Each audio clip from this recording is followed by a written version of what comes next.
Hello and welcome all. What you're about to witness takes place in a New Orleans courtroom. Before you today is the case of the state of Louisiana versus Blanche Dubois, the defendant.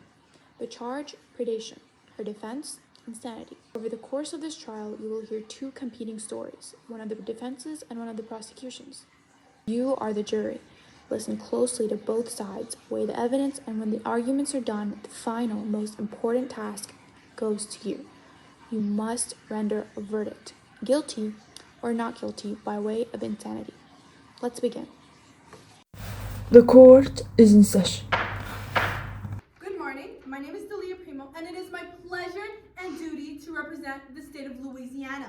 I will be serving as the prosecution on this case. What you are about to hear today in this courtroom is not a tragedy or an elaborate and embellished story that the defense will no doubt spin. It is calculated and purposeful case of predation disguised behind fake tears and all white and innocent out appearances. The defendant, Blanche Dubois, will sit here before you appearing fragile and delicate. She will construct her web of lies and frame her frankly hideous actions as something out of her control by virtue of her mental illness. She will shy away from the light of truth and sink within the shadows of that aid her. Do not be fooled.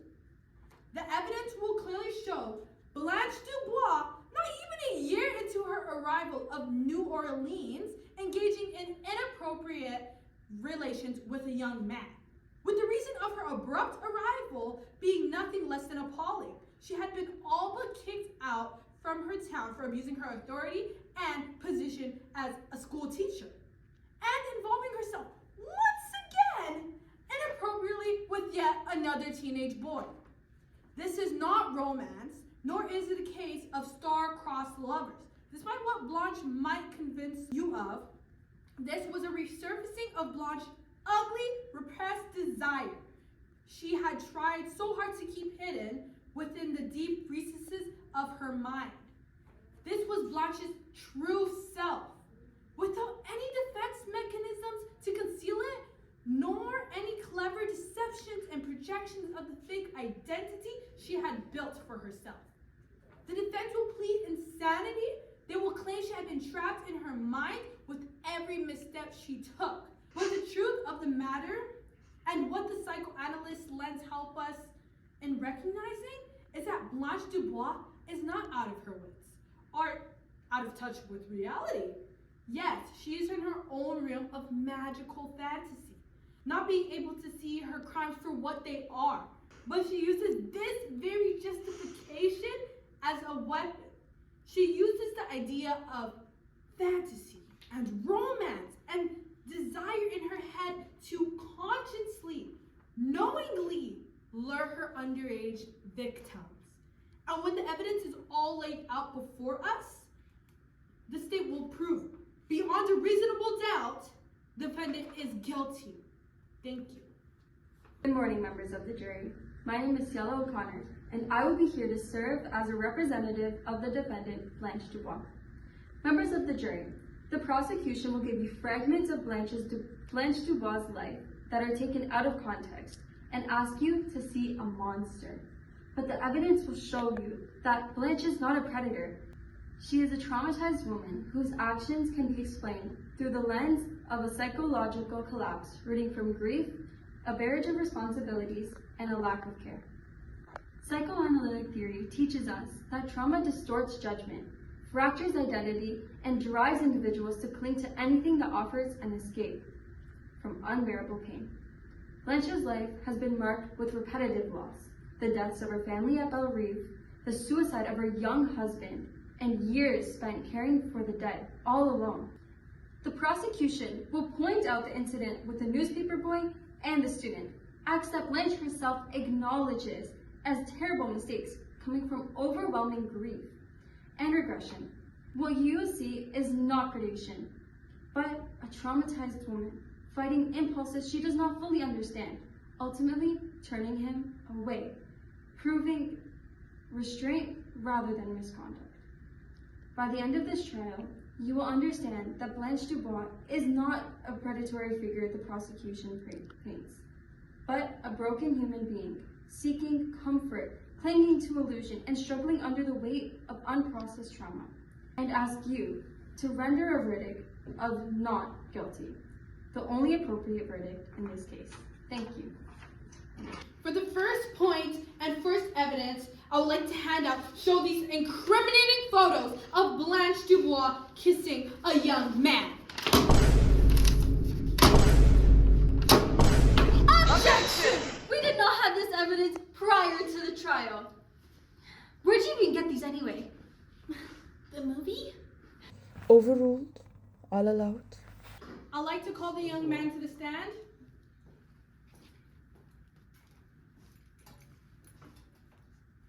Is it true that not only did Ms. Dubois address you inappropriately here, but also she did so without your consent? Yes, that's true.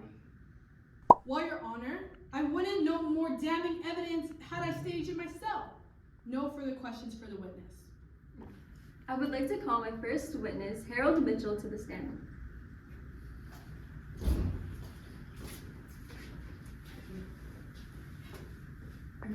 Let's talk about Blanche's past, to her childhood. You heard Blanche describe how she discovered her young husband having an affair on her, correct? Yes. And she told you how that same night he shot himself, didn't she? Yes. After that, would you say that she was haunted by the guilt and grief over a young man she loved and killed with her words, right? Yes, I could see that she felt a sense of guilt. Let's talk about the boy in Laurel. You never saw that student yourself, did you? No, sir, I never met him.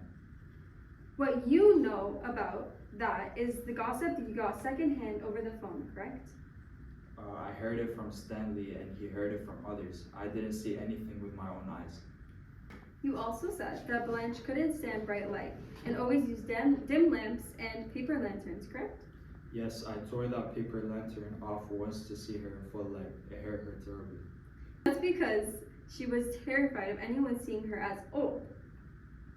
Correct, she was hiding her old age. Those are all my questions, thank you. For the explanation of the scene you see right before you, I'd like to take us all the way back 14 years or so, during Blanche Dubois' childhood. Her childhood, although shrouded in mystery, due to the lack of memory, was no regular one. Blanche will tell you herself that her first and only love, Alan Gray, had killed himself right in front of her after a one-sided argument between the two. A fight that Blanche no doubt still thinks of and blames herself for even now. Blanche was so young when this traumatic event occurred. Her young and vulnerable psyche could not bear it. The abrupt way in which her lover had abandoned her had been trapped forever in Blanche's mind, grounding her to her most traumatized 16-year-old self. There was no way Blanche could reconcile with Alan, to try to make sense of what he had done and why he had abandoned her in such a way. However, Blanche's unconscious had to stay repressed to shield herself from this event. Thus, she developed the defense mechanism known as regression, where she reverts back to the origin point of her trauma throughout her life as she aged. She felt further and further away from her 16-year-old self, reminding her to a roundabout way of her age and thus her trauma. But because her unconscious demanded that she play out her trauma in any way possible to maybe fix what had gone wrong the first time, she sought out anyone, not just the young man, that reminded her of Alan Gray. The similarities could range from the obvious, from the boys' ages. Young men would no doubt automatically remind Blanche of the dead lover who is permanently young in her mind, to the more subtle reminders, the innocent, gentle feature rarely found in men. Blanche saw this in Mitch, and we know that Mitch is no young man. However, Blanche's desire for him was just as real, if not more rational, than her desire for the young man. Ms. Kowalski, would you please state your name and relationship to the defendant to the jury, please? My name is Stella Kowalski, and Blanche Dubois was my older sister. And would your view of Blanche throughout the years agree with what I just explained before? Yes, I would even go as far as to say that Blanche as a girl was tender and trusting. But people like you abused her and forced her to change. And would you say that you had left her all alone to fend for herself just a few short years after the incident with Alan? Alone in a decaying Belle Reve in a place with its own ghosts, skeletons, and active death going on? Would you say that she had to stay in that wretched place, be constantly reminded of the cruelty of death, of her own confrontation with it, and deal with not just her family crises, but financial ones as well? Objection! Badgering the witness! I'll get to the point, Your Honor, after Miss Stella answers this question. Yes, I left her after Dad died. Well, you heard it straight from the horse's mouth itself. Blanche, whose life had already contained a great deal of death and suffering, not only had to deal with an abundant amount of it after her own father's death, but she had to do so alone. Perhaps to Blanche, the pain lay in not the deaths themselves, but the fact that she had been abandoned once again, by her sister no less.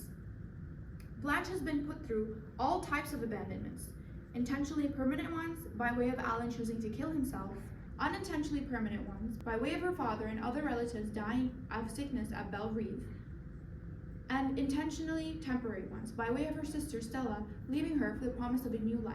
It was only a matter of self-preservation, Stella's decision, and she cannot be faulted for it, nor villainized in prioritizing herself.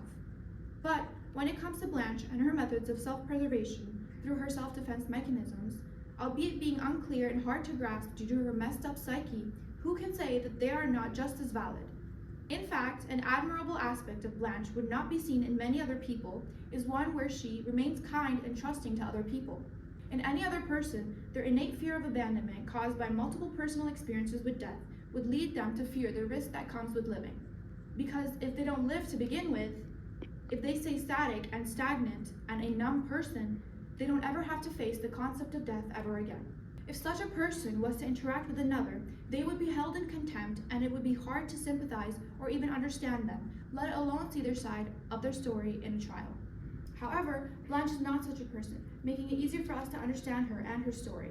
Blanche herself says that she is always dependent on the kindness of strangers, and, according to Stella, this could be one of the ways that Blanche is easily taken advantage of. That will be all. Would the prosecution like to cross-examine or just sit around twiddling their thumbs? Yes, Your Honor. First and foremost, I would like to say that the witness called upon the stand cannot be taken at her word. Although it is true that Ms. Kowalski is closest living relative to Blanche Dubois, that does not guarantee a reliable or even clear-minded account of their childhood and her opinion of Blanche. In reality, Stella Kowalski is just as morally corrupt and in complete service to her id and sexual desires as Blanche is, and therefore cannot be a credible witness. Objection! Is Miss Stella the one on trial here? Overruled. Let the prosecution build their argument first. Statements taken from the upstairs neighbors of Miss Stella will show further evidence for this claim. The witness gave a first-hand account of Miss Kowalski being beaten by Mr. Kowalski, and having later said she's been thrilled by it. This extremely deviant behavior is not only a sign of Miss Stella's complete recklessness and carelessness for her own well-being, but also for the people around her, for enabling Mr. Kowalski's abusive actions. Now that we know Stella to be an enabler, who's to say that she hasn't encouraged or even coddled her sister for her own heinous behavior? Stella's self-destructive behavior, which is a sign of her death drive, is a matter that is separate from her sexuality, her life drive. No matter how thoroughly she has intertwined the two, Stella attempts to weave together her biological need to self-destruct, both physically and mentally. That could also be a result of her own psychological guilt of abandoning her family and further resulting in self-punishment with her sexual desires, which are a product of her environment and culture. Stella is in a time in her previous old self-culture she knew is decaying before her eyes. The shredding of old self-ideals and embracing the modern ones will no doubt reflect in her sexual desires, which will prove to make any old self individual clutch at their pearls. Stella herself is still at a crossroad and being put to the test of whether or not she can move to a new life and thus cannot afford to be truly concerned about Blanche's actions, only blindly supporting them. While Stella is tangled in her own Thanatos and Eros drives, Blanche Dubois has weaponized hers.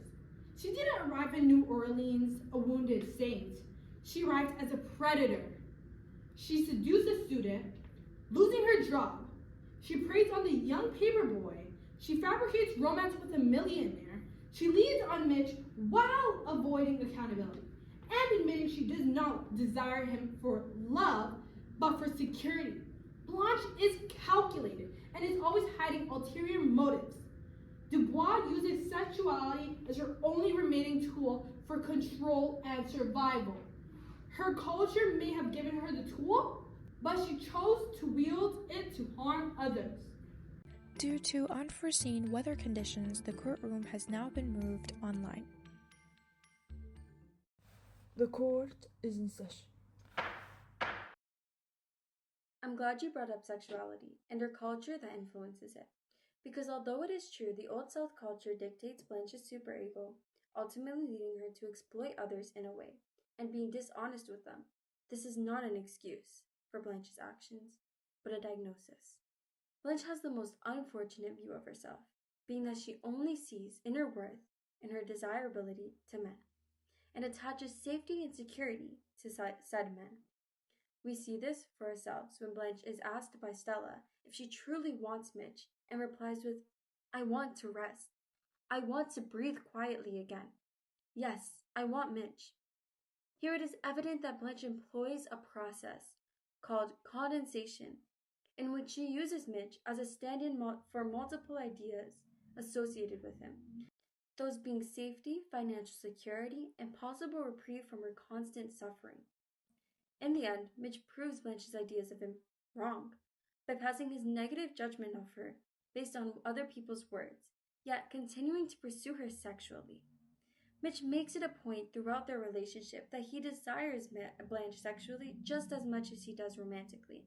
However, when he discovers the truth about Blanche, from her age to her past actions, he makes it clear to Blanche that he no longer desires her romantically. "I do not think I want to marry you anymore. You are not clean enough to bring into the house with my mother." Yet he still desires her sexually, kisses her, and even attempts to go further until Blanche stops him. After this scene, Blanche is lost in her fantasies yet again. However, this time it is very severe and she seems to be completely submerged in her hallucinations. Mitch's harsh words, particularly about Blanche being unclean, triggered her repressed unconscious fear of that very thing. We see this in Blanche's compulsion to bathe repeatedly throughout the play. Mitch's words directly lead to Blanche's defenses and mind unraveling. This is most obvious when Blanche begins to hallucinate the polka music, the Varsoviona, and the music makes no indication of stopping, when it did previously. Blanche is also less subtle now in trying to conceal her mental spiral, as evidenced by Mitch asking her, "Are you boxed out of your mind?" This is not because of a personal choice of Blanche's part to finally reveal schemes or true self, but a result of her unconscious surfacing and defense mechanisms breaking down. When nightmares occur when we are awake, that being polka music, the breakdown of our defenses are more than temporary. We are in trauma. We see this prolonged period of insanity stretch from her fight with Mitch all the way to when Stanley finds her. The final nail in Blanche's coffin is when Stanley rapes her. At this point, we cannot say anything about Blanche's actions, nor her schemes, nor her lies. What did she do to deserve this? Regardless of what she has done, she did not deserve this. Nor does she deserve an unsympathetic jury who cannot see her suffering above all else. That will be all. My next point and witness. Wait, hello? Can anyone hear me? Hello?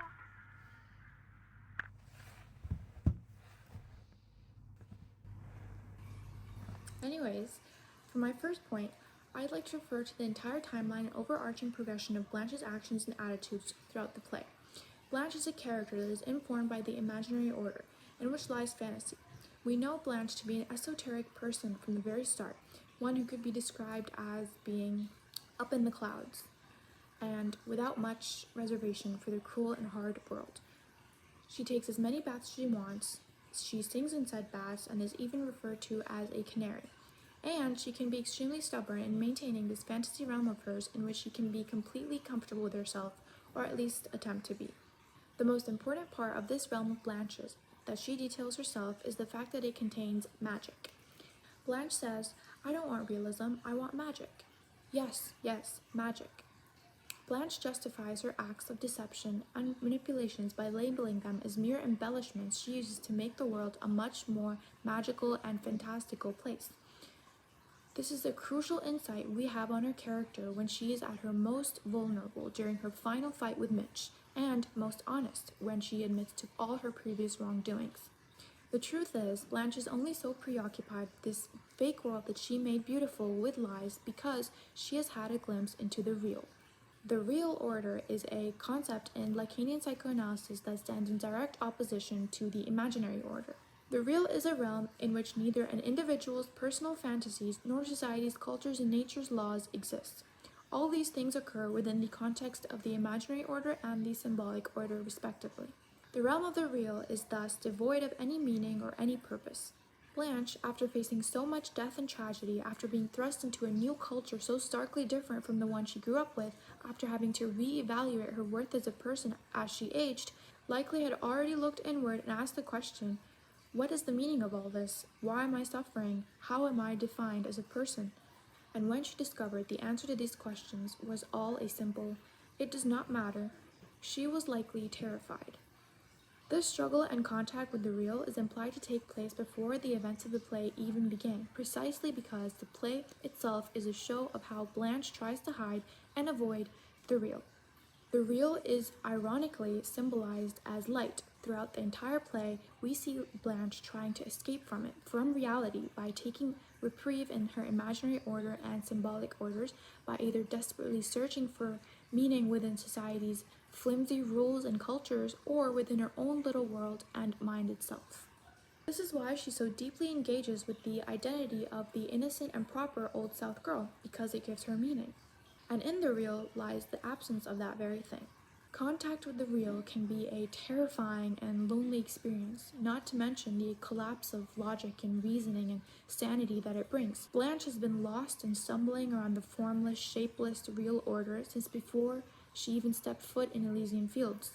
And now, she has been left with just her own crumbling mind and sanity and nothing else.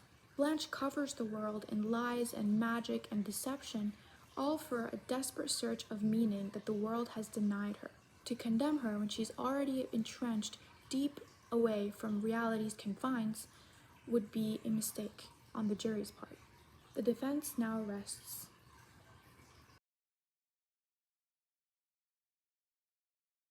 Your Honor, members of the jury, the defense has shown us a woman shaped by loss, culture, and physiological struggle. The state does not deny that Blanche Dubois suffered, but this court must also consider what she did, not only what she endured. Psychoanalytic theory teaches us that sexuality expresses unconscious motives, and the evidence shows Blanche repeatedly using desire as a means of control and escape toward a student, the paperboy, and Mitch. These actions did not occur in isolation. They formed a pattern repeatedly. Her dreams and hallucinations, the polka music, the gunshot, suggest a mind under strain, where repression has begun to fail. But psychological crisis does not automatically remove responsibility. It explains behavior, but it does not erase the consequences. Blanche in drives her longing for youth and validation. Her superego, shaped by the old self, struggles to restrain these impulses. And her ego often disguises harm as romance and fantasy. This does not make her monstrous, but it does make her dangerous to others. Members of the jury, Sympathy is human, but your duty is to weigh compassion against accountability. The state asks you to consider whether suffering alone should excuse repeated harm. Thank you.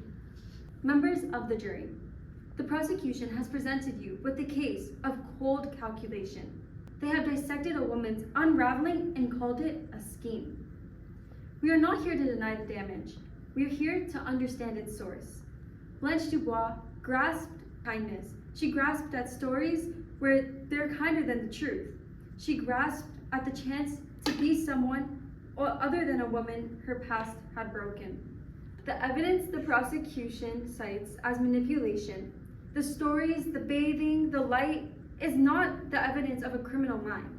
It is the textbook evidence of a mind in a retreat from a reality it can no longer bear. Finding her guilty is not a verdict. It's a diagnosis you are not qualified to give, applied as the punishment she cannot possibly understand. The only just, the only humane verdict is the one that doesn't offer a jail cell, but the help that she needed for so long, a verdict that sees a wounded woman, not a monster, a verdict of not guilty by reason of insanity. Let her story end, not with your condemnation, but with the care she was denied. Thank you.